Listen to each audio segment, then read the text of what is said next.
Welcome to big morning. నా పేరు శ్రీనివాస్. ఈరోజు బిగ్ మార్నింగ్లో ప్రధానంగా తెలంగాణలో ఆర్థిక పరిస్థితి పైన ఈరోజు అసెంబ్లీ వేదికగా వాడి వేడి చర్చ జరగబోతుంది.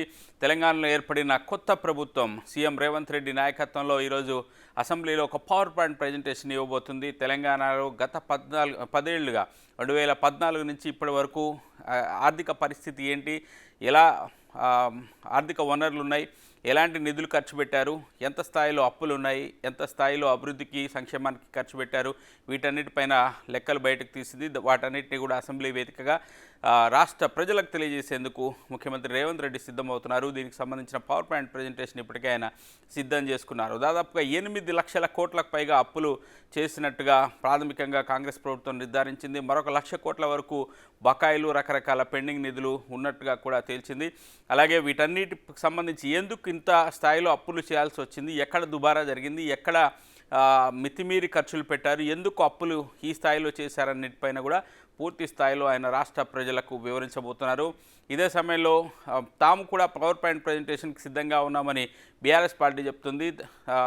తమకు అసెంబ్లీలో పవర్ పాయింట్ ప్రజెంటేషన్కి అవకాశం ఇవ్వాలని కోరుతూ ఇప్పటికే హరీష్ రావు నాయకత్వంలో బీఆర్ఎస్ ఎమ్మెల్యేలు స్పీకర్కు ఒక లేఖ కూడా రాశారు. అయితే గతంలో ఇరిగేషన్ పైన అప్పట్లో సీఎం కేసీఆర్ ఒక పవర్ పాయింట్ ప్రజెంటేషన్ ఇచ్చారు. ఏ రకంగా కాళేశ్వరం ప్రాజెక్టు నిర్మించబోతున్నాము, ఏ రకంగా నీళ్ళు వస్తాయి, ఎట్లాంటి పరిస్థితి ఉందనే దానిపైన పూర్తి స్థాయిలో ఒక పవర్ పాయింట్ ప్రజెంటేషన్ ఇచ్చినప్పుడు అప్పట్లో కాంగ్రెస్ కూడా అడిగింది తమకు అసెంబ్లీ వేదికగానే దీనిపైన కౌంటర్ ప్రజెంటేషన్ ఇవ్వడానికి అవకాశం అంటే అప్పట్లో స్పీకర్ తోసిపుచ్చారు. కానీ ఇప్పుడు బీఆర్ఎస్ పార్టీ అదే రకమైన కామెంట్ చేసింది. కానీ కాంగ్రెస్ పార్టీ నుంచి అలాగే ప్రభుత్వం నుంచి కూడా ఇప్పటికే కౌంటర్ స్టార్ట్ అయింది. గతంలో మేము అడిగినప్పుడు ఇవ్వలేదు, వాళ్ళు అడిగినప్పుడు మేమెందుకు ఇస్తామంటూ మంత్రి పొన్నం ప్రభాకర్ లాంటి వాళ్ళు కూడా కామెంట్ చేసిన పరిస్థితి. పొన్నం నిన్న ఎలా రియాక్ట్ అయ్యారో ఒకసారి విందాం. సమస్య శాసనసభలో చెప్తాం. దానికి సంబంధించి ఆనాడు మేము ఇరిగేషన్ ప్రాజెక్టుల గురించి రిడిజైన్ గురించి చెప్తే మాకు ఇచ్చిండ్రా? అడగడానికి కామన్ సెన్స్ ఉండాలి కదా. ఆనాడు మీరు ప్రజాస్వామ్యంగా వ్యవహరించి మేము కూడా ప్రజెంటేషన్ చేస్తామని అడిగితే కదా మాకు ఇచ్చిండ్రా? మీరు అందరూ సాక్ష్యం. మేము ప్రభుత్వాన్ని పరిపాలించినాము, మీరు రాంగ్ ప్రొజెక్షన్ చేస్తామని రియల్ దాని ఫలితమే కదా. ఆనాడు ఒకరు రిడిజైన్ ప్రజెంటేషన్ చేసినప్పుడు మా ప్రమేయం కూడా ప్రతిపక్షంగా ఇన్వాల్వ్ చేసి ఉంటే మేము ఇలా ఈ యొక్క కుంగిపోవట్లు జరగకపోతుండే కదా.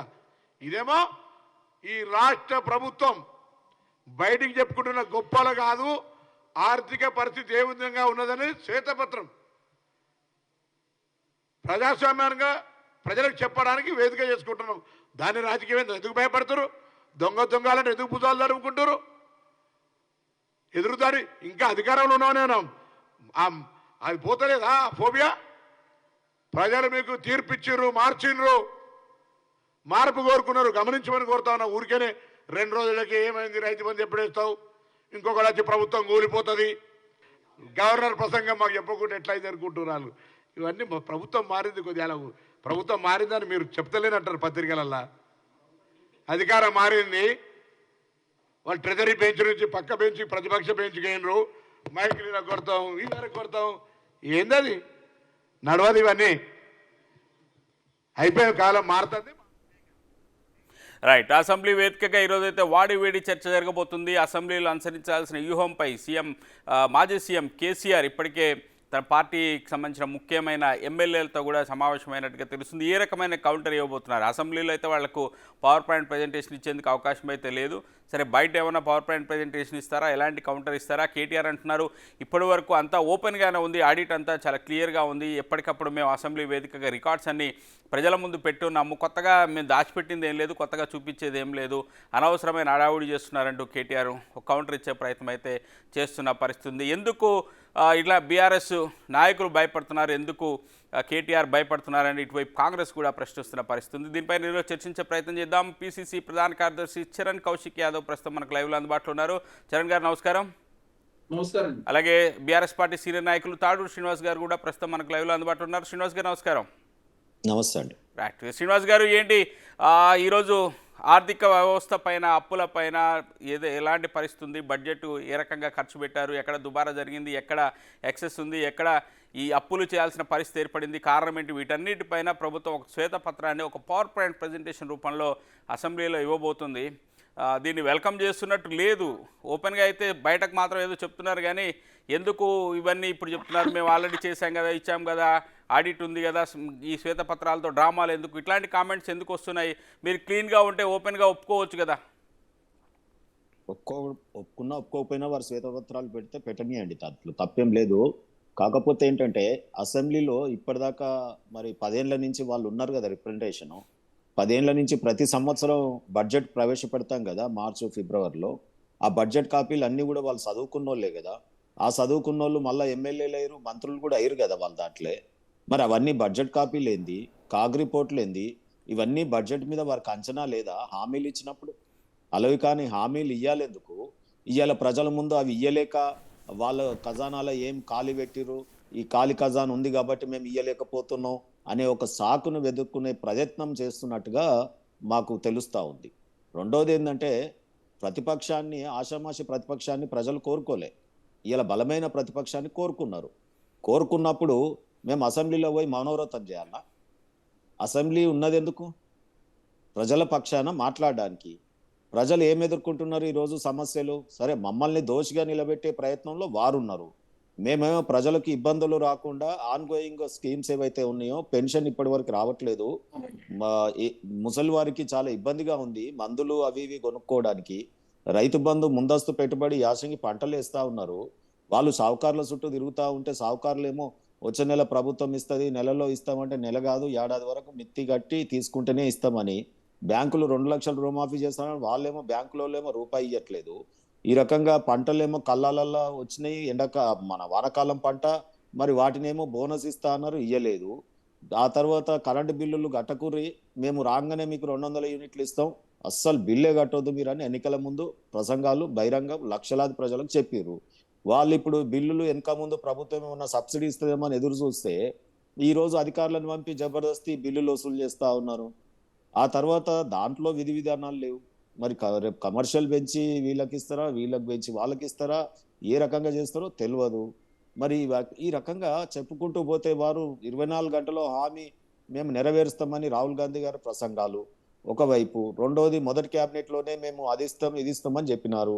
మరి మహిళలందరూ ఇవాళ గ్యాస్ సిలిండర్ ఎప్పుడు వస్తుంది ఎదురు చూస్తా ఉన్నారు 500ది. మరి ఈ రకంగా ప్రజలు ఎదురు చూసేటటువంటి పనుల మీద ప్రజలకు విశ్వాసం కల్పించే చర్యలు తీసుకోవాలా? ఇస్తే ఇయ్యాలి, ఇయ్యలేకపోతే ఈ పలానా రోజు ఇస్తాము మీరు వెయిట్ చేయండి అంటే ఆల్టర్నేటివ్స్ చూసుకుంటారు ప్రజలు. ఆగమాగం చేసి ఒకరి సెల్లులో ₹1, ఒకరి సెల్లో ₹24, ఒకరి సెల్లో ₹200 రైతు బంధు పడతా ఉంటే ఏమైనా? కంప్యూటర్ అనేది ఇంతకుముందు మేము 10 ఏళ్ల నుంచి ఇస్తున్నప్పుడు మరి అవన్నీ కూడా ఆటోమేటిక్గా పడాలి కదా. ఆటోమేటిక్ డాటా ఉంది కదా.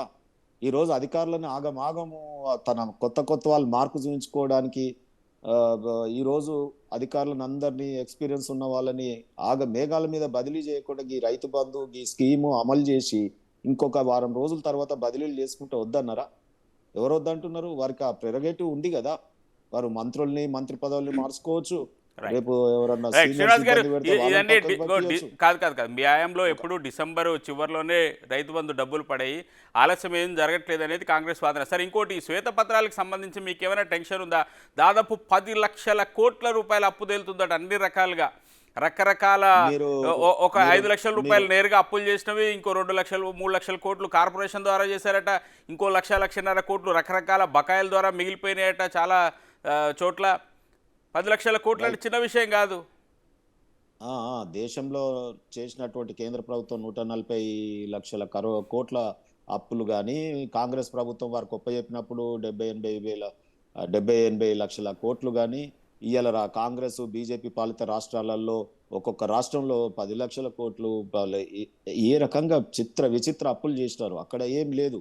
ఒక్క తెలంగాణలో మాత్రమే మాకు బ్యాంకులోళ్ళు వాళ్ళకి ఏం తెలియలేదు, రాగానే రీపేమెంట్ కెపాసిటీ లేకుండా రాష్ట్రం యొక్క ఆర్థిక పరిస్థితులని బేరీ చేసుకుంటేనే అప్పులు ఇచ్చేటోళ్ళందరూ ఇచ్చారు. ఆ అప్పులు ఇచ్చిన వాళ్ళందరికీ ఎగగొడతారని తెలిసే ఇచ్చారు. సో వీళ్ళకు రీపేమెంట్ కెపాసిటీ లేదనే ఇచ్చారు. బ్యాంకులు, నేషనల్ బ్యాంకులు కన్సార్టియం అయి మా మిషన్ భగీరథకి, మిషన్ కాకతీయకి, ఈరోజు విద్యుత్ ప్రాజెక్టులకి ఇవన్నీ ఆస్తులు కాదా అండి? ఈరోజు చెరువులు మళ్ళా దోరుతారా? అన్ని దోడినాం కదా. మిషన్ భగీరథ ఇంటింటికి నీళ్ళు ఇచ్చినాం కదా, అది తప్పింది కదా వీళ్ళకు. తర్వాత మన ఏమంటారు విద్యుత్ కేంద్రాలలో భూపాలపల్లి, మన ఏమంటారు సింగరేణి, మరి అదే రకంగా భద్రాద్రి, రాబోయే కాలంలో యాదాద్రి, ఇంకొక 10-15% వర్క్స్ మిగిలినాయి. అవి ఓకే. ఇవన్నీ అయిపోతే ఇవి ఆస్తులు కాదా అండి? ఇవన్నీ ఏవి చెప్పరు. ఎంత అసెట్స్ క్రియేట్ అయినాయి. ఓ ప్రాజెక్ట్ కట్టుకున్నాం, ఏదో కాళేశ్వరం, ఆ తర్వాత మన ఏంటి ఆధ్యాత్మిక కేంద్రం, ఇవాళ 33 జిల్లాలలో జిల్లా కలెక్టర్ బిల్డింగ్లు, ఇవాళ సెక్రటరియట్, ఇవాళ అదే రైట్ రకంగా శ్రీనివాస్ గారు, ఇవంతా దుబారా చేశారని అడ్డగోలుగా అప్పులు తీసుకొచ్చి ఇష్టానుసారంగా దుబారా చేశారు. ప్రజల ఆర్థిక శక్తి, ఆ జీవన ప్రమాణాలు మెరుగయ్యేదానికంటే ఇతర అంశాలపైన ఎక్కువగా దృష్టి పెట్టారు, రకరకాలుగా ఖర్చు పెట్టారు అనేది వాదన. మానవుల యొక్క ఆర్థిక తెలంగాణ సిటిజన్స్ యొక్క ఆర్థిక ప్రమాణాలు పెరిగినాయా లేదా మన జిఎస్టిబి చెప్తుంది. దాంట్లో నెంబర్ 1 ఉన్నాం. ఇవాళ దేశంలో SOPT మీకు తెలియదు కాదు. దాంట్లో ఒక్క నిమిషం ఆగండి. తలసరి ఆదాయంలో నెంబర్ 1, జీడిపిలో నెంబర్ 1 అంటే 1వ తారీఖు ఎందుకు ప్రభుత్వ ఉద్యోగులకు జీతాలు ఇవ్వలేకపోయారని ఒక బేసిక్ క్వశ్చన్ అడిగారు. దానికి సమాధానం చెప్పలేకపోతుంది బీఆర్ఎస్ ఇప్పటికీ. సమాధానం కాదు సార్, ఇది వినండి. మీరు ఎందుకు ఇవ్వలేకపోయారు ఫస్ట్ కు జీతాలు, ఫస్ట్ పింఛన్లు ఎందుకు ఇవ్వలేకపోయారు ఇప్పటి వరకు? మీరు ఎప్పుడు జీతాలు ఇస్తున్నారో తెలుసా? ఏ నెల ఆగినాయి? మేము దిగిపోయే నాటికి ఏమైనా నెల జీతాలు పెండింగ్ ఉన్నాయా? ఓ 2-3 రోజులు వెనక ముందు కావచ్చు, ఏదైనా సర్దుబాటు చేసేటప్పుడు. ఒక్క నిమిషం అండి, ఒక్క నెల మొత్తం ఎగ్గొట్టినామా ఏమన్నా ఎంప్లాయీస్ కి? చెప్పండి ఏమన్నా అది ఉంటే చెప్పండి. అరే మరి ఒక నెల ఏదో మిస్ అయిందా చెప్పండి. 10 రోజులు, వారం రోజులు, ఒక నెల లేట్ అయి ఉంటది. మిగతా 10 సంవత్సరాలు కరెక్ట్ ఇచ్చుంటే ఇంకా 2 నెలలు లేట్ అయి ఉంటది. లేటే కదా, ఒక 2-3 రోజుల లేటే కదా. ఒకవేళ అయ్యి ఉంటే చెప్తున్నారు. రెండోది ఏమంటున్నా ఇక్కడ మీరు గమనించండి,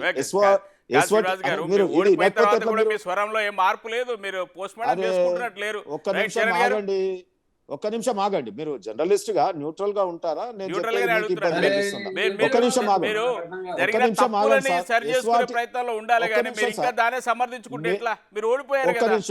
మేము సరి చేసుకుంటే ఇప్పుడు ప్రజలకు ఏమైతుంది సార్? ప్రభుత్వం సరి చేసుకుంటే ప్రజలకు ఏమైనా మేలు జరుగుతుంది. ఇప్పుడు చేయాల్సింది వాళ్ళు, ఇయ్యాల్సింది వాళ్ళు. మేము ఇయ్యాల ఏమైతే వాళ్ళకు ప్రజలకు చెప్పండి. మమ్మల్ని మేము చేసేది ఏం లేదు కదా. SORT చెప్తుంటే మీరు వినట్లేదు. స్టేట్ ఓన్ రెవెన్యూ ట్యాక్స్ ఎప్పుడు పెరుగుతుంది సార్? ఎప్పుడు పెరుగుతుంది చెప్పండి. సార్ ఇప్పుడు వీళ్ళ అకౌంట్ లో ఖజానాలో పైసలు పెడితే కాంగ్రెస్ మిస్యూజ్ చేసిన చెప్పే ప్రయత్నం వారు చేస్తున్నారు. అసలు అకౌంట్ లో పైసలు ఉంటే ముందుగా మీరు ఏది మిగిలిచ్చిరని? మీరు అప్పులు తెచ్చి మేము బిల్డింగ్ కట్టినా చెప్పండి, మేము ఒప్పుకుంటాం. మేము పెద్ద ఎత్తున డెవలప్మెంట్ చేసి ఆదాయం పెంచి బిల్డింగ్ వేసామని చెప్పేసి ప్రజలంతా ఒక నమ్మకాన్ని క్రియేట్ చేసి మీరు ఆ నమ్మకాలన్నీ కూడా ఈ రోజు శ్వేతపత్ర రూపంలో మేము అసెంబ్లీలో ప్రజల ముందు ఉంచబోతా ఉన్నాం, ప్రజల డొమైన్ లో పెట్టబోతా ఉన్నాం. ఏ విధంగా తెలంగాణ రాష్ట్రం 2014 వచ్చినప్పుడు ఏ విధంగా ఉంది, 2024 వస్తున్న పరిస్థితి ఏ విధంగా ఉన్నది, ఈ రోజు పరిస్థితి ఆ రోజు పరిస్థితి తేడా అయింది ఏ విధంగా ఉందని ప్రజల ముందు అంటే ప్రజల ముందు పెట్టొద్దా చెప్పండి. మరి ప్రజలకు వాస్తవాలు చెప్పొద్దా? మీరు జీవోలు దాచిరు, ఆర్టీఆర్ పని చేయలేదు, ఏసీపీ పని చేయలేదు, లోకాయుక్త పని చేయలేదు, ప్రజలకు వాస్తవాన్ని వివరించాలి. మీరు అప్పులు తీసుకొచ్చి తెలంగాణ అప్పుల రాష్ట్రం మొత్తం కొలాప్స్ చేసిరు. ఈనాడు ఉత్తరప్రదేశ్ లో 80 స్థానాలు ఉంటాయి, అక్కడ 10 కోట్ల జనాభా ఉన్నది. ఫెడరేషన్ 1,50,000 కోట్ల రూపాయలు ఉత్తరప్రదేశ్ నెంబర్ 1 తీసుకుంటే దేశంలో నెంబర్ 2 తెలంగాణ 1,30,000 కోట్ల రూపాయలు తీసుకున్నారు ఫెడరేషన్ ద్వారా, కార్పొరేషన్ల ద్వారా. ఇక ఇట్లా తీసుకునే చాలా దేశంలో చాలా విపరీతంగా అప్పులు చేశారు. కాబట్టి ఈ అన్ని విషయాలు ప్రజల ముందు పెట్టబోతా ఉన్నాం. మీరు అకౌంట్ లో పైసలు చూస్తే మేము వేయలేని చెప్పే ప్రయత్నం మీరు చేస్తా ఉన్నారు. అసలు అకౌంట్ లో పైసలు మీరు ఎక్కడ మిగిలిచ్చిరని మొత్తం కాంట్రాక్టులకు దోషిపెట్టిరు. అదే కాకుండా మేము ఇచ్చినటువంటి హామీలు అన్ని కూడా నెరవేర్స్తామని చెప్తా ఉన్నాం. మేము ప్రజలకు ఇచ్చిన హామీలు ఏది మేము పారిపోతాం చెప్తలేం కదా. మేము వాస్తవాలు ప్రజలు వివరిస్తా ఉన్నాం. అదేవిధంగా తెలంగాణ రాష్ట్రంలో ఏ విధంగా టీఆర్ఎస్ పార్టీ అధికారులకు వచ్చిన తర్వాత అప్పులు చేశారు, అదేవిధంగా కార్పొరేషన్ ద్వారా ఎన్ని అప్పులు తీసుకొచ్చారు, అదేవిధంగా ఏ సంస్థలో ఎన్ని బాకీలు ఉన్నాయి, ఏ సంస్థకి ఎన్ని నష్టాలు అన్ని ప్రజల ముందు పెట్టబోతున్నారు. బీఆర్ఎస్ పార్టీ చెప్తుంది ఏంటంటే ఇవి కొత్త కాదు, బడ్జెట్ సమయంలో ఈ లెక్కలన్నీ అసెంబ్లీ ముందు ఉంచుతాము, కాగ్ ఎట్లాగో రిపోర్ట్ ఇస్తుంది, రకరకాల ఆడిట్ రిపోర్ట్లు బయటకు వస్తూనే ఉంటాయి. కొత్తగా వీళ్ళు చెప్పేది ఏంది, ఇప్పుడు ఎందుకు అంబక్కు అడావుడి చేస్తున్నారు, ఏదైనా ఈ అప్పులను చూపించి ఈ పథకాలను ఎగ్గొట్టే ప్రయత్నమో వాయిదా వేసే ప్రయత్నంలో భాగంగా ఇదంతా చేస్తున్నారని నేను కేటీఆర్ ట్విట్టర్లో కూడా చెప్పినట్టున్నారు. ఇప్పుడు గతంలో కాగ్ ఇచ్చింది ఏమన్నారు, కేంద్ర ప్రభుత్వం మా మీద అక్కాస్తోటి కేంద్ర ప్రభుత్వం ఈ విధంగా చేస్తుందని చెప్పేసి తప్పుదో పట్టించే ప్రయత్నం మీరే చేసింది. అసలు మాకే కన్ఫ్యూజన్ ఉన్నాం. మేము ఇంత రాజకీయాల్లో రోజు నిత్యం స్టడీ, ఇప్పుడు మీ జర్నలిస్టులు కూడా మీరు రెగ్యులర్ గా మీరు స్టడీ చేస్తుంటే అప్డేట్ ఉంటుంది. మీకు తెలుసు ఈ రాష్ట్రంలో ఎన్ని అప్పులు తెలుసా? ఎవరికైనా క్లారిటీ ఉందా? ఒకరు 3 లక్షలు లాస్ట్ వస్తాక ఎక్కువ పెరుగుతుంది అంటా ఉన్నారు. కాబట్టి వాస్తవాలు ప్రజలు వివరించాలని చెప్పేసి కాంగ్రెస్ భావిస్తాం. దానిలో భాగంగానే అసెంబ్లీలో ఉన్నటువంటి సభ్యులకు అదేవిధంగా బయట సమాజానికి తెలియదు కాబట్టి ఈ రోజు శ్వేతపత్రం రిలీజ్ చేయబోతా ఉంది. అదే కాకుండా గతంలో కేసీఆర్ గారు ఇచ్చిన పవర్ పాయింట్ ప్రెజెంటేషన్ ఇరిగేషన్ ప్రాజెక్టుల మీద మరి అప్పుడు ఎందుకో ప్రతిపక్షాలకు అవకాశం ఇవ్వలేదు మీరు? మేము బయట ప్రెజెంటేషన్ చేసినాం. గతంలో కాంగ్రెస్ పార్టీ గతంలో మేము బయట మేము చేసుకున్నాం, మీరేమో ఏకంగా అసెంబ్లీ చేసారు. మేము రావినారాయణ రెడ్డి ఫంక్షన్ చేసినాం మేము గతంలో ఇరిగేషన్ ప్రాజెక్ట్ పవర్ పాయింట్. ఆ విధంగానే తెలంగాణ రాష్ట్రం ఏర్పడక ముందు అప్పులు, తెలంగాణ రాష్ట్రం ఏర్పడిన తర్వాత 10 సంవత్సరాల కాలంలో అయిన అప్పులు, బాకీలు, ఏ డిపార్ట్మెంట్ ఎంత అప్పు ఉంది, ఎంత రావాలి, ఎన్ని కేంద్ర ప్రభుత్వం ఎన్ని ఇవ్వాలా, అదేవిధంగా మనం ఎంత అప్పులను అన్ని విషయాలను ప్రజల ముందు పెట్టబోతాం. చరణ్ గారు కాదు మెయిన్ ఎలిగేషన్ ఏంటంటే వీటన్నిటిని చూపించి మీరు ఇచ్చిన 6 గ్యారంటీ స్కీములను నెమ్మదిగా తగ్గించే ప్రయత్నం చేయడమో లేకపోతే ఎగ్గొట్టే ప్రయత్నం చేయడమో ఈ ప్రయత్నాల్లో భాగంగా జరుగుతున్నదే ఈ అడావుడి అనేది వాళ్ళ ఆరోపణ. మేము 100 రోజులు ఇంప్లిమెంట్ చేస్తామని చెప్పేసి ఆల్రెడీ జరుగుతూ ఉన్నాయి. ఇంకా కూడా రేపు డిసెంబర్ 28వ తారీఖు నాడు ఇంకొక పథకాన్ని కూడా ఇంప్లిమెంట్ చేయబోతా ఉన్నాం. అదేవిధంగా ఏది కూడా కాంగ్రెస్ పార్టీ దాచుకోవడానికి సిద్ధంగా లేదు. మేము చేసే పని చెప్తా ఉన్నాం. మేము ఏదైనా చేయలేకపోతే కూడా ప్రజల ముందు ముందుతో పోతాం. ఎందుకు చేయలేకపోతాం, ఎప్పుడు చేస్తామని చెప్తా ఉన్నాం. మేము చాలా పారదర్శకంగా ప్రజలకు జవాబుదారీగా ప్రభుత్వం జవాబుదారీగా పనిచేస్తామంటే మీరు ఇక ఇంతకన్నా ఏం పని చేయాలా? వీళ్ళు ఎవరికి అవకాశం లేదు కాబట్టి ప్రజల్ని పెద్ద ఎత్తున వీళ్ళ మీద పెద్ద ఎత్తున తీవ్రంగా ప్రజల్ని వ్యతిరేకత వస్తా ఉంటే దాన్ని కాంగ్రెస్ పార్టీ మీద నెట్టే ప్రయత్నం వారు చేస్తా ఉన్నారు. మేము వచ్చి వారం రోజులు అవుతా ఉంది. వాళ్ళు 520 వారాలు అధికారంలో ఉన్నారు. 6 నెలల పాటు కాంగ్రెస్ ప్రభుత్వం ప్రశ్నించామని చెప్పేసి బీఆర్ఎస్ పార్టీ నాయకులు చెప్పారు. ఒకలేమో ప్రశ్నించమంటా ఉన్నారు, ఇంకోలే ప్రభుత్వం కూర్చోమంటా ఉన్నారు, ఇంకోలే ప్రభుత్వాన్ని ప్రశ్నిస్తా ఉన్నారు. ఈనాడు బీఆర్ఎస్ పార్టీలో ముస్లిం స్టార్ట్ అయింది. బీఆర్ఎస్ పార్టీలో ఒక్కొక్క నాయకుడు ఒకటి మాట్లాడుతూ ఉన్నాడు. మా కాంగ్రెస్ పార్టీని అన్నారు, కాంగ్రెస్ పార్టీ అధికారంలోకి వస్తే పెద్ద ఎత్తున గొడవలు అయితే వాళ్ళ మధ్య మనస్పర్ధలు ఉంటే వాళ్ళు ఐక్యంగా ఉండరని చెప్పారు. కానీ ఈనాడు బీఆర్ఎస్ పార్టీ ఐక్యంగా లేదు కాబట్టి 6 నెలల పాటు ప్రశ్నించామని చెప్తూనే కాంగ్రెస్ పార్టీ చేస్తూ కాంగ్రెస్ పార్టీ ఇది చేయదు అది చేయదు అని చెప్పే ప్రయత్నం వారు చేస్తున్నారంటేనే అర్థమవుతా ఉంది వారిలో బీఆర్ఎస్ పార్టీ ఇంకొకటి ఇప్పుడు అప్పులకు సంబంధించి కేసీఆర్ గారు పదే ముఖ్యమంత్రిగా ఉన్నప్పుడు మీడియా అడిగితేనో ప్రతిపక్షాలు అడిగితేనో చెప్పారు, మాది ధనిక రాష్ట్రం, అప్పులు చేసినా తీర్చుకునే శక్తి ఉంది, మాకు అప్పులు తీరుస్తామన్న నమ్మకం ఉంది కాబట్టి అడ్డగోలుగా మాకు అప్పులు ఇస్తున్నారు, మేము తీసుకుంటున్నాము, దాన్ని ఖర్చు పెడుతున్నాము, ఏంటి మీకు నొప్పి అంటూ ఆయన ఓపెన్గా డైరెక్ట్గా మాట్లాడేశారు. ఇప్పుడు కూడా అదే రకమైన సమాధానం కదా, మీరు దీన్ని శ్వేతపత్రం పెట్టి చూపించి ప్రజలకు ఏదో తెలియజేయడం ద్వారా ఏమొస్తుందని మీరు నమ్ముతున్నారు? సార్ ఇప్పుడు వారు అన్నారు కదా, కేసీఆర్ గారు ఏమన్నారు, ధనిక రాష్ట్రం మేము తీరుతాం అన్నాడు కదా. ధనిక రాష్ట్రం అని మీరు అన్నారు కదా, ఇది ధనిక రాష్ట్రమా, అప్పుల రాష్ట్రమా, తీరుతామా, ఎట్టుంది పరిస్థితి, రాష్ట్ర ఆర్థిక పరిస్థితి, అన్ని విషయాలు ప్రజల ముందు పెట్టాలని చెప్పి మేము భావిస్తాము. అదే కాకుండా వాళ్ళు ఏం చెప్పారు, మన జిఎస్టిపి దేశంలో రైతు తలసరి ఆదాయం నెంబర్ 1 ఉందని చెప్పారు. ఇప్పుడు మేఘాలయ సిక్కిన తర్వాత తెలంగాణ వచ్చింది. విద్యుత్ వినియోగంలో నెంబర్ 1 ఉందంటే 10వ స్థానంలో ఉంది తెలంగాణ. ఈ అన్ని అబద్ధాలు ప్రచారం చేస్తూ కాంగ్రెస్ పార్టీని కర్ణాటక కేంద్రం అని, ఢిల్లీ కేంద్రం అని, కాంగ్రెస్ పార్టీ మత కల్లాలు వస్తాయని, కాంగ్రెస్ పార్టీ గవర్నమెంట్ అయిపోతాయని, కాంగ్రెస్ పార్టీ వస్తే ముఖ్యమంత్రి మారుతారని చెప్పి ప్రజలను భయప్రాంతం గురి చేస్తూ కాంగ్రెస్ పార్టీకి ఓట్లు లేదని చెప్పే ప్రయత్నం వారు చేసింది. కాబట్టి మేము ప్రజల ముందు వాస్తవాలు విడిచిపోతా ఉన్నాం. ఇందిరా పార్క్ దగ్గర యథేచ్ఛగా కేటీఆర్ పవర్ పాయింట్ ప్రెజెంటేషన్ చేసుకోవచ్చు, మాకు అభ్యంతరం ఏం లేదు. మేము ఇందిరా పార్క్ ధర్మయ్యాలని చెప్పి కోరుకుంటా ఉన్నాం. అసెంబ్లీలో మేము అసెంబ్లీలో వాళ్ళకి ఎట్లా అవకాశం ఇస్తాం సార్? అసెంబ్లీలో మేము ప్రజలకు వాస్తవాలు వివరించబోతా ఉన్నాం. ఇప్పుడు నువ్వు అసెంబ్లీలో వాస్తవ విషయాలు తప్పుంటే మీరు చెప్పండి, మీకు కూడా అవకాశం ఇస్తారు. మైకు ఇది తప్పు ఉంది, ఇది తప్పు, ప్రభుత్వం ఎక్కువ చేసి చూపించిందని చెప్తే దానికి సమాధానం చెప్తారు అక్కడ ఉన్న సభ్యులు. మీరు అది చేయకుండా మేమే ప్రెజెంటేషన్ చేస్తాండి, తప్పు మీరు చేసినా మీరు చేసినా ప్రభుత్వం చెప్తారు కదా. ఇది ప్రజలకు వివరించకపోతా ఉన్నాం. ఇద్దరి మధ్య పంచాయతీ కాదు ఇక్కడ. మాకు పంచాయతీ ఎవరితో పెట్టుకోవాలని లేదు. మేము ప్రజాస్వామ్యంలో ప్రతిపక్షాలు గౌరవిస్తా ఉన్నాం, ప్రతిపక్షాలు ఉండాలని చెప్పి కోరుకుంటా ఉన్నాం, ప్రజలకు జవాబుదారీగా ఉండాలని చెప్పి కోరుకుంటా ఉన్నాం. ఆర్టీ యాక్ట్ పనిచేయాలా, లోకాయుక్త పనిచేయాలా, ఏసీబీ పనిచేయాలా, అదేవిధంగా ప్రజలు ఇదే సెక్రటరీ రావాలా, అసెంబ్లీలో ప్రజలు సభ్యులంతా మాట్లాడాలని చెప్పి కోరుకుంటా ఉన్నాం. మేము ప్రజాప్రభుత్వం. రైట్ శ్రీనివాస్ గారు, ఇప్పుడు మేము పవర్ పాయింట్ ప్రజెంటేషన్ ఇస్తాం అసెంబ్లీలో అనే మాట నిన్న అడిగినట్టున్నారు. ఎట్లా మీకు అది మీరు గతంలో ఒక డెమోక్రటిక్ స్పిరిట్తో వ్యవహరించి అప్పట్లో ప్రతిపక్షాలకు ఇట్లాంటి అవకాశం ఇస్తే ఈరోజు కూడా కాంగ్రెస్ గవర్నమెంట్ ఒప్పుకునేదేమో. అప్పుడేమో మీరు చేశారు, తొక్కేశారు, మాట్లాడకుండా మైకులు కట్ చేశారు, ఏమీ ఇవ్వలేదు. మరి ఇప్పుడు ఎట్లా ఇస్తారని మీరు అనుకుంటున్నారు? అప్పట్లో కనుక మీరు assembly beat me TV channel వాళ్ళు ఎవరైనా ఉన్న వాళ్ళు ఉంటే అడగండి. తర్వాత లేదా అక్కడ ఆ రోజు ఉన్నటువంటి న్యూస్ పేపర్స్ అయినా తిరిగేయండి.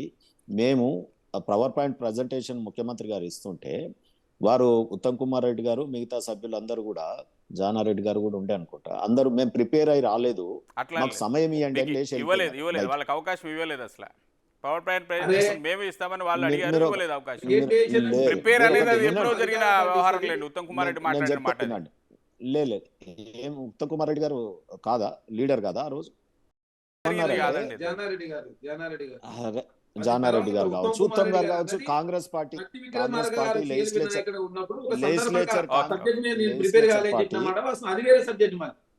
నేనేమంటున్నా, ఇలా ఆ రోజు కాంగ్రెస్ పార్టీ మాట్లాడింది, ఎవరు మాట్లాడితేంది వ్యక్తులుగా, మేము ప్రిపేర్ అయి రాలేదన్న మాట వాస్తవమా కాదా? మీడియాలో వచ్చిందా లేదా? ఆ కాదు తర్వాత శ్రీనివాస్ గారు, ఎప్పుడో- మీరు కాదు కాదు ఒక్క నిమిషం బాగా, ఒక్క ఒక్క నిమిషం నిమిషం చరణ్ గారు, నేను ఆగండి. చెప్తాను. కాదు శ్రీనివాస్ గారు, పవర్ ప్లాంట్ ప్రెజెంటేషన్ రోజు జరిగిన వ్యవహారం కాదు అది. ఇక వేరే మీరు సందర్భంలో కాదనండి, ఎప్పుడో ఉత్తమ్ నేను కుమార్ రెడ్డి నేను ఇంకా ప్రిపేర్ అయ్యి రాలేదనేది అది వేరే సందర్భం, వేరే సబ్జెక్ట్. వేరే అది సందర్భం. దీనికి సంబంధించింది కాదు అది. ఆ రోజు మీరు పవర్ ప్లాంట్ ప్రెజెంటేషన్ కి కాంగ్రెస్ కు అనుమతి ఇవ్వలేదు, వాళ్ళు బయట గొడవ పడ్డారు. ఆ తర్వాత 2-3 రోజుల తర్వాత వేరే ఫంక్షన్ హాల్లో సపరేట్ గా వాళ్ళు ఏదో పవర్ ప్లాంట్ ప్రెజెంటేషన్ ఇప్పించారు. అది సబ్జెక్టు. ఇప్పుడు మీరు చెప్పింది నిజమా? Yes. నేను చెప్పింది అబద్ధమా? నేను నేను చెప్పింది చెప్పేది నిజం. చెప్తున్నాను, ప్రజలు నిజం. చూస్తారు. నాకు మీరు confidence ఉంటే దాసోజు చెప్తున్నా. శ్రవణ్ కుమార్ గారిని అడగండి. Right, right. మీరు సరే, సరే. దాసోజు గారిని అడగండి. మీ మోడరేటర్ పార్టీ గా, ఉన్నాడు ఇప్పుడు. జర్నలిస్ట్ గా వారే అక్కడ చేసిన కాంగ్రెస్ నాడు. ప్రతినిధి నాకు అబద్ధం ఉంది. ఆడాల్సిన అవసరం లేదు శ్రీనివాస్ గారు, కాంగ్రెస్ అబద్ధం ఆడాల్సిన ప్రతినిధి అవసరం లేదు. ఉన్నాక నేను కూడా ఓపెన్ గా నిజమే పొద్దున్నే చెప్తున్నా. నేను 100% ఇవన్నీ ఫాలో మీరు అయ్యాను. అబద్ధము. నేను అసెంబ్లీ ప్రొసీడింగ్స్ ఫాలో అయ్యాను, మీరు అసెంబ్లీకి కూడా వెళ్ళాను నేను. వెళితే చూపించండి, ఏదన్నా ఉంటే ఆ రోజు Right. వేయండి, మీ దాంట్లో సరే, play మీరు చేయండి. అదరగొట్టగలుచుకుంటే మీరు మీరు చెప్పిన చేయగలిగేది ఏం లేదు, అది మీ దానికి అదరగొట్టేది వదిలేస్తా. కాదండి. మీరు బుల్డోజ్ చేసి అది కాంగ్రెస్ వాయిస్ మీరు తీసుకుంటే మేము ఏం చేయగలుగుతాం నేను చెప్పండి? నిజం చెప్పాను. మీరు వ్యూవర్స్ తెలుసుకుంటారు రైట్ మీ క్రెడిబిలిటీ ఎంత, ఇక్కడ మా బుల్లోడు credibility ఏం ఎంత చేసింది? అని. వాస్తవాలు చెప్తా ఉన్నా. మీరు చెప్పిన Right. ఒక్క నిమిషం. వాస్తవాలు Okay. కూడా తప్పండి. రైట్, నేనేమంటున్నా ఓకే, అంటే సరే సరే, అది తర్వాత వదిలేయండి. మీకేం మేము- ఇప్పుడు మీరు మేము అడగడానికి చెప్పేదే చెప్తాం కదా, Right, చెప్పండి. మేము చెప్పేది చెప్తాం. లేదంటే లైట్ డిటెక్టర్ పెట్టి ఇప్పుడే తేల్చేసేయి. ఇప్పుడు ఆ రోజు జరిగిన విషయం మేము చెప్తా ఉన్నాం, రైట్, మీ చెప్పండి. వ్యూవర్స్ తెలుసుకుంటారు మీరు Okay. కరెక్టా నేను కరెక్టా అని.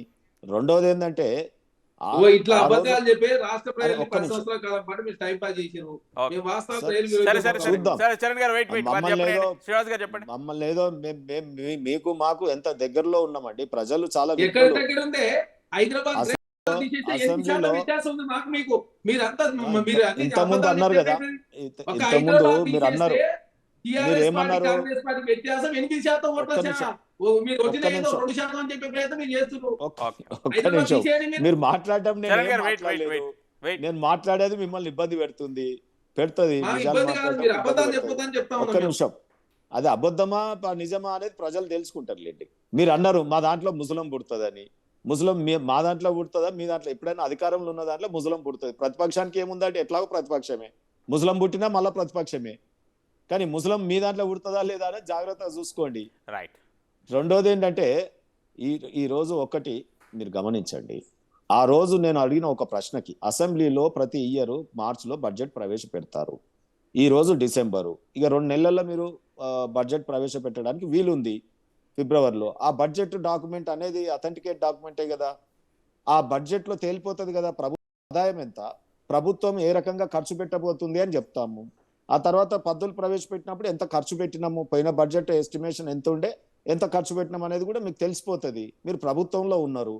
ఈ 2 నెలల లోపే పెట్టి మమ్మల్ని దోషిగా చూపించాలి. ఆల్రెడీ మేము ప్రతిపక్షంలో ఉన్నాం. ఈ టైంపాస్ కార్యకలాపాలతో ప్రజలకు ఏం ఉపయోగం అనేది మా ప్రశ్న. ఓకే. లేదు ఇప్పుడు అయ్యింది కాబట్టి 6 నెలలు మా మూతులకి ప్లాస్టిక్ వేసుకొని మేము అసెంబ్లీలో కూర్చోవాలా? అంటే ఏదో ఒకటి మాట్లాడడానికి వచ్చినాం కదా ప్రతిపక్షాలకైతే. ప్రతిపక్షంలో అసెంబ్లీలో మాకు కూడా ఆడ డోర్లు తెరుస్తారు, లోపల కూర్చుంటాం, మాకు టైం ఇస్తారు. మాకు టైం ఇచ్చినప్పుడు స్టార్టింగ్ లోనే మీరు గతంలో చేసిన మీ చరిత్ర చాలా ఇది ఉంది కాబట్టి ఎక్కడ సైడ్ ట్రాక్ తప్పుతారో అని ప్రతిపక్షం మేము మిమ్మల్ని రైట్ ట్రాక్ లో పెట్టే ప్రయత్నం చేస్తున్నాం. అది ఉందాగా స్వీకరిస్తే స్వీకరించండి, లేకపోతే లేదు. మళ్ళీ ప్రజలు తెలుసుకుంటారు. మా ప్రయత్నం మేము చేస్తున్నాం.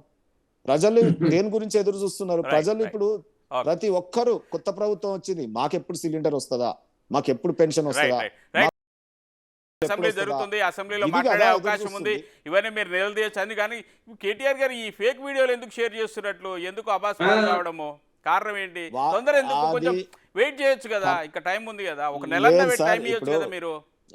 సార్ ఒక్క ఫేక్ మీడియానే కాదు, వీళ్ళు ట్విట్టర్ పెడతారు, ఆ పెట్టిన దాని మీద ఏమైనా విమర్శలు రాగానే అది ఫేక్ మీడియా, మేము పెట్టలేదు అంటారు. రెండోది ఏంటంటే, మీరు ఆ రోజు బహిరంగ సభలో పరిగిలో అనుకుంటా శివకుమార్ గారు ఏమన్నా డిప్యూటీ సీఎం అయి ఉండి 5 గంటల విద్యుత్ మేము ఇస్తున్నామని చెప్తాడు.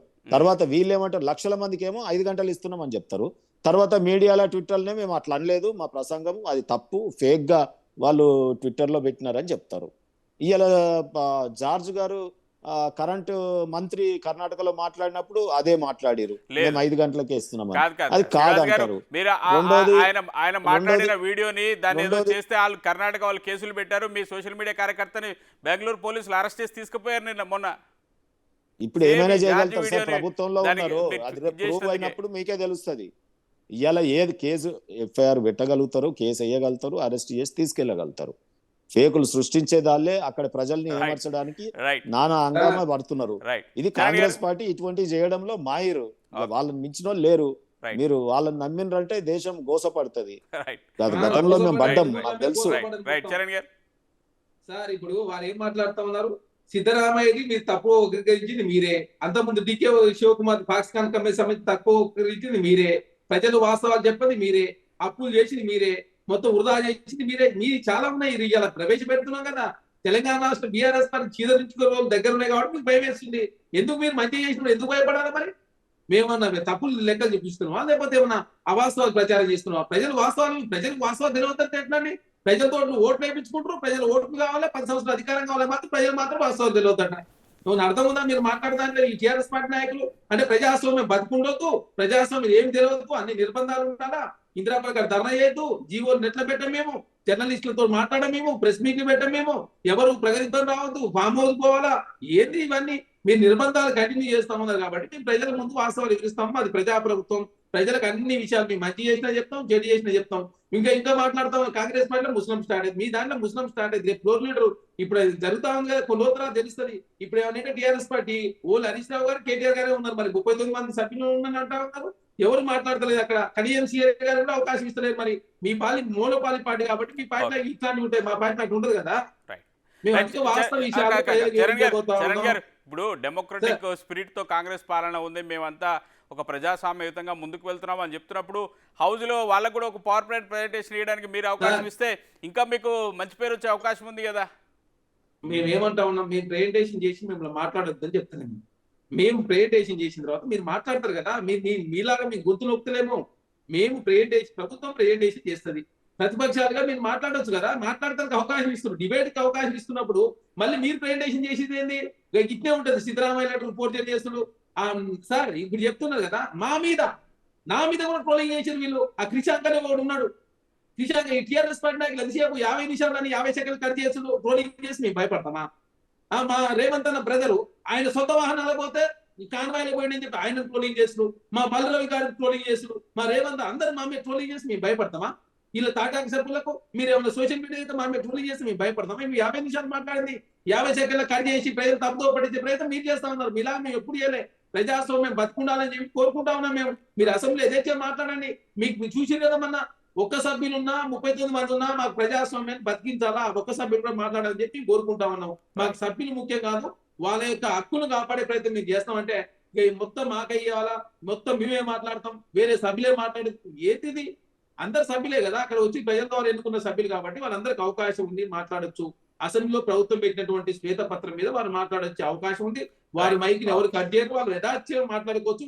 రేపు బయట కూడా మీరు టీఆర్ఎస్ శ్రీనివాస్ గారు కొంచెం వెయిట్ చేయొచ్చు కదా. అప్పుడే రకరకాల సోషల్ మీడియా ట్రోలింగ్లు, రకరకాల విమర్శలు, రకరకాల వీడియోలు తీసుకొచ్చి ట్విట్టర్లో పెట్టడాలు, లేకపోతే కౌంటర్లు ఇవ్వడాలు, ఆరోపణలు, విమర్శలు, మీరు అయిపోతారు, అట్లయిపోద్ది ఇట్లయిపోద్దని 10 రోజులు కాకముందే ఎందుకండి? కొంచెం సమయం ఇస్తే ఒకవేళ కాంగ్రెస్ ప్రభుత్వం చేయకపోతే ప్రజల నుంచే తిరుగుబాటు వస్తుందని మీరు అప్పుడు ప్రజల పక్షాన గట్టిగా పోరాడే అవకాశం దొరుకుతుంది, మీ వాయిస్ కూడా బలం దొరుకుతుంది కదా. ఎందుకు తొందరపడుతున్నారు? మా గురించి తొందర కాదండి, అక్కడ పంటలు ఆల్రెడీ దున్నకాలు స్టార్ట్ అయినాయి, యాసంగి ఇప్పుడు రబీ వేస్తా ఉన్నారు. సో వాళ్ళకు మరి ఎట్లా ముందస్తు పెట్టుబడి కదా రైతు బంధు గది అడిగితే తప్పుందా సార్? దీంట్లో రైతు బంధు పోయినసారి డిసెంబర్ 25 తర్వాతనే పడ్డాయండి. 25 తర్వాత వేసింది బీఆర్ఎస్ గవర్నమెంట్ పోయినసారి డిసెంబర్ లో. మాకన్నా ఒక్కసారి పడి ఉంటదేమో. ఇప్పుడు మాకన్నా ఛాంపియన్స్ అంటారు కదా, మేము ఎలక్షన్ ముందు ఇస్తామన్నాం, లెటర్ ఇచ్చి ఆపిరు. మరి ఇలా పైసలు అట్లనే ఉన్నాయి కదా, ఆ డబ్బులు ఇవ్వచ్చు కదా. మీ అది మేము పైసలన్నీ ఇస్తామని కాంట్రాక్టులకు డైవర్ట్ చేసిన తర్వాత అరే వచ్చే చూడండి ప్రభుత్వాన్ని బదనాలు చేసే ప్రయత్నం మీరు చేస్తా ఉన్నారు. మేము ఆల్రెడీ రైతు బంధు రిలీజ్ చేస్తున్నాం, ఆల్రెడీ అదే కదా ఆ పైసలు రైతు బంధు అకౌంట్ లో పడుతుంటే మీరు ఎందుకు దాని మీద విమర్శలు చేస్తా ఉన్నారు మరి? ఇప్పుడు రైతుల పక్షాన మేము అడగొద్దు అంటున్నాం. రైట్, చెప్పండి ఓకే ఓకే, చెప్పండి మీరు చెప్పండి, మేమేం మాట్లాడొద్దా అంటే ఇప్పుడు మాట్లాడండి. 100 కానీ రోజులు సమయం ఇవ్వాలి కదా వాళ్ళకు, కొద్దిగా ఏం సమయం, మాట్లాడాలి? ఊపిరి తీసుకునే ఏం సమయం అని ఇస్తే మరి వాళ్ళు ఏదైనా అసెంబ్లీకి చేయకపోతే వచ్చినాం, మీరు ఏం గట్టిగా మాట్లాడాలి? మీకే హక్కు ఉంది కదా, రేపు ప్రజల పక్షాన నేను పోరాడే హక్కు ఏమంటున్నా మీదే, సార్, ప్రతిపక్ష పార్టీ మీదే ఇప్పుడు కదా. ఇవాళ అసెంబ్లీ ఉంది, ఓ 10 గంటలు అసెంబ్లీ నడుస్తుంది. Right. 10 గంటలు మేము ఏం మాట్లాడాలో మీరు చెప్పండి, మేము అది స్క్రిప్ట్ చదువుతాం ఆడ, మీరు చెప్పండి. మరి మీరు చెప్పండి 6 నెలల సార్, పాటు విమర్శలు మేము ఏం చేసి మాట్లాడితే చెప్పింది బాగుంటుంది మరి. చెప్పండి. మీరు చేయొద్దు అట్లాంటప్పుడు మరి. రైట్ మేము రైట్, ప్రభుత్వాన్ని సరే ప్రతిరోజు సరే, మీరు ఓకే రైతులు ఓకే, ఇచ్చినా సరే ఇవ్వకపోయినా మేము 100 రోజులు అడగమండి, మీరు కరెంటు ఇవ్వకపోయినా మేము 100 రోజులు అడగమండి, మీరు 100 రోజుల దాకా మేము ఏం మాట్లాడమండి, మేము మూతికి ప్లాస్టర్ ఓకే, వేసుకొని వస్తామండి, రైట్ మాస్కులు ధరించి రావాలంటారా? రైట్ చెప్పండి, ఏదో రైట్ ఒకటి శ్రీనివాస్ గారు, మాట్లాడాలి చూద్దాం ప్రజల చూద్దాం పక్షాన. మీకు హౌస్లో ఎలాంటి అవకాశం దొరుకుతుంది, పవర్ ప్రజెంటేషన్కు మీకు స్పీకర్ అవకాశం ఇస్తారా, లేకపోతే దాని మీద ఎలాంటి కౌంటర్ ఇస్తారు, ఈ ప్రభుత్వం ఏం చెప్తుంది, ఈ లెక్కలన్నీ కరెక్టేనా కాదా, బీఆర్ఎస్ పార్టీ ఎట్లాంటి కౌంటర్ ఇస్తుంది, ప్రజలు దీన్ని మొత్తంగా ఎట్లా అర్థం చేసుకుంటారు, ఇవన్నీ చూద్దాం. థ్యాంక్ యూ వెరీ మచ్ అండి డిస్కషన్లో పార్టిసిపేట్ చేసినందుకు. ఇది రోజు బిగ్ మార్నింగ్ డిస్కషన్, రేపటి బిగ్ మార్నింగ్లో మళ్ళీ కలుద్దాం. State to Big TV.